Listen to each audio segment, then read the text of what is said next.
Pranam Sadhguru. I have a question about Bhuta Shuddhi. We speak about cleansing of the five elements. Cleansing them of what? Why do they become impure? And what is the difference between Panchabhuta Aradhana, which happens on Shivratri, and the Bhuta Shuddhi process, which we learn as a part of Hatha Yoga? The five elements, just five, if they have to play so much mischief, it's not one or two manifestations, trillions of manifestations. If all this has to happen,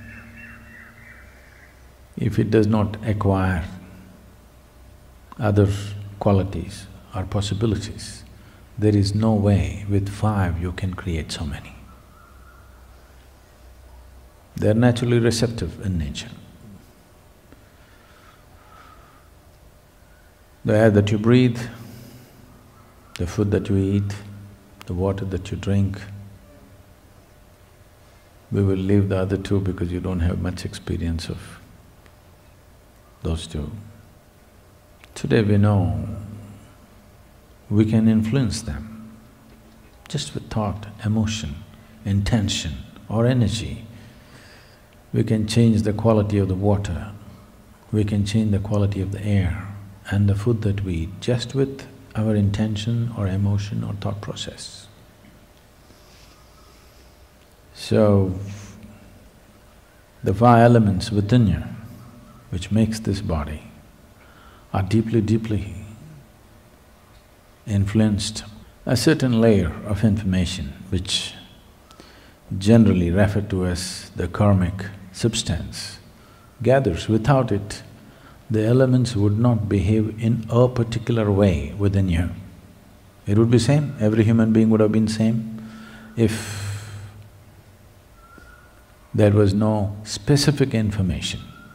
See, if you eat a banana, you become a woman. The banana becomes a woman. Somebody here eats, it becomes a man. If a cow eats, it becomes a cow. Same banana. Banana is not so intelligent to make itself into a man, woman, cow, whichever animal consumes. It is a certain amount of information within you which transforms a banana into a woman or a man or a cow or an elephant or whatever for that matter. What you call as myself, individual self, is essentially a certain volume of information. And the fundamental way that it is stuck onto you is through the elements, because there is nothing here apart from the elements. So, cleansing it is also about cleansing it and making it free of the accumulated information or the karmic substance.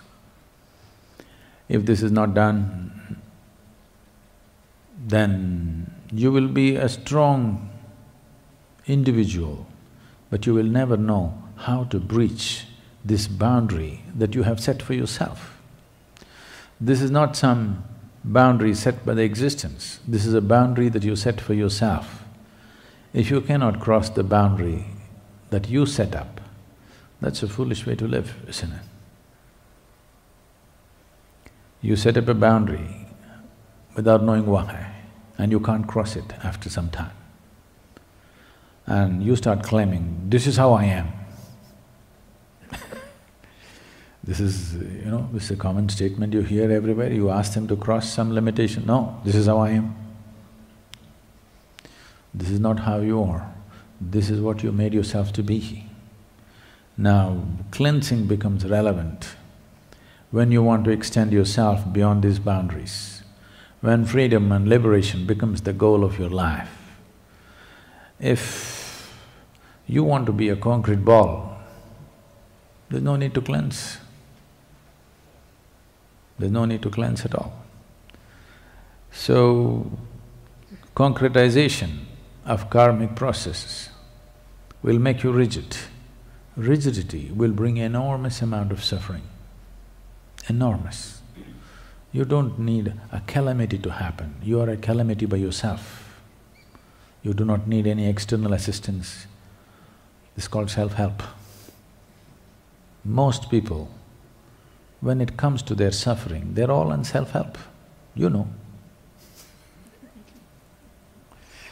Nobody need to poke them.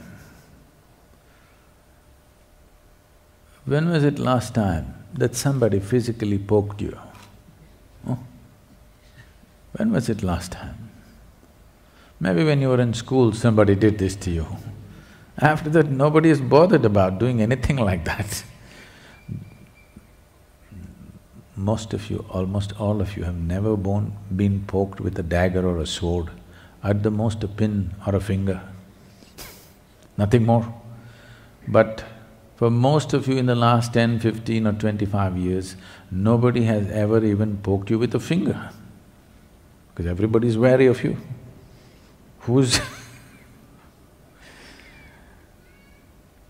So, how much… if you look at the volume of suffering that you go through, anger, fear, hatred, jealousy, whatever else you go through, misery, whatever, how much has been caused from external agencies?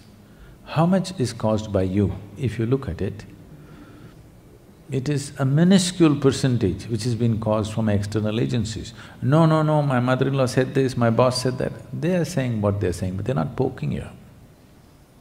Physical suffering has not been caused to you from outside unless you're from Middle East.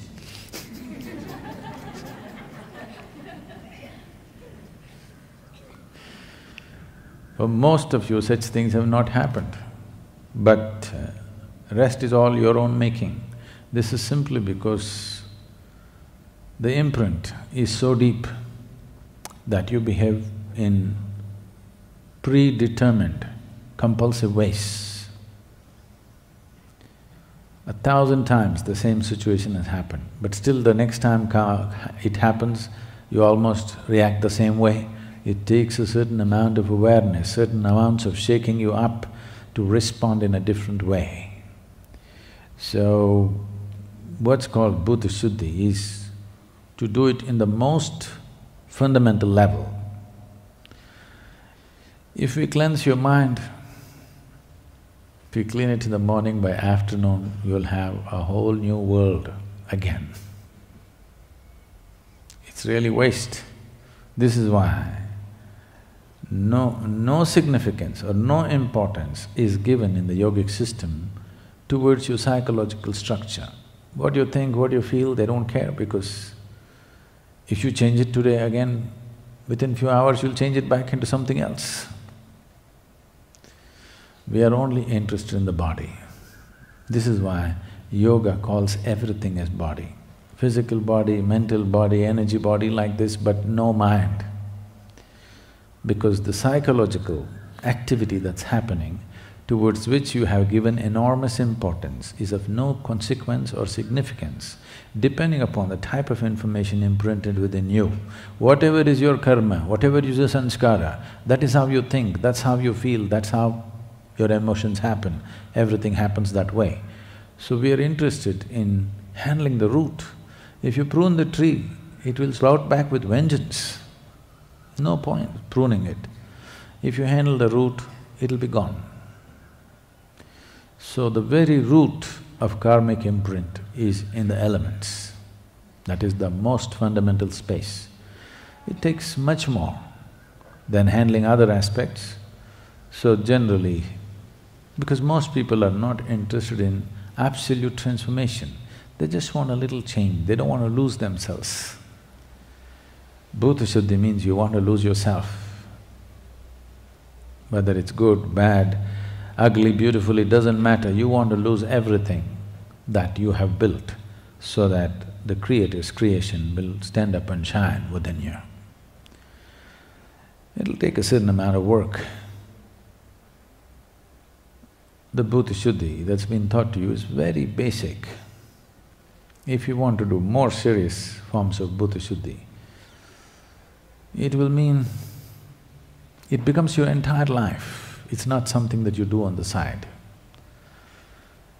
So, even if you do a very minor version of Bhuta Shuddhi, you will see the change that happens in you is permanent. There is no tendency to fall back, and that's important. Otherwise, everybody changes for 3 days and again they fall back into the rut after some time. That will not happen when you assist whatever else you're doing with the Bhuta Shuddhi practice. Nadaradhana, I mean the Panchabhuta Aradhana is another matter, that's a ritual. For those who are not willing to do sadhana, just to give them some benefit. That's the beauty of a ritual, that's the limitation of a ritual. Somebody else can conduct a ritual for you. You don't have to do any sadhana, just sit there and benefit from that. But then only if they conduct, you have it, otherwise you don't have it. Suppose we don't do Panchabhuta Aradhana, you don't have it. So, the ritual is always like this. It is beautiful because people who do not know anything about it, they can still benefit from it. At the same time, if those who conduct do not conduct it properly, it will not happen to you. If they do not conduct it at all, it will never be available to you. But if you do Bhuta Shuddhi practice by yourself, if you're willing, you can keep it up and you will see as time progresses, its impact is undeniable. Above all, whatever it does, however small the practice is, whatever it does, there is no turning back. That's a very important aspect of Bhuta Shuddhi. If you, let's say 6 months you do asana, another 1 year you give it up, everything will be back as it was. 6 months you did pranayam, if it's a powerful process like Shakti Chalana Kriya, if you did, its impact will be there, but after a certain period of time, if you don't do it for a certain period of time, again it'll turn back. You meditate, you do shunya meditation for some time, if you don't do it for a certain period of time, slowly it'll turn back. But that is not the nature of Bhuta Shuddhi. Bhuta Shuddhi if you do, nothing seems to be happening because it's very fundamental and it's slow. But whatever happens, it will not turn back. It stays with you, as long as you hold this body, it stays with you, it will not go because it's on a very fundamental level. That's the significance of Bhuta Shuddhi.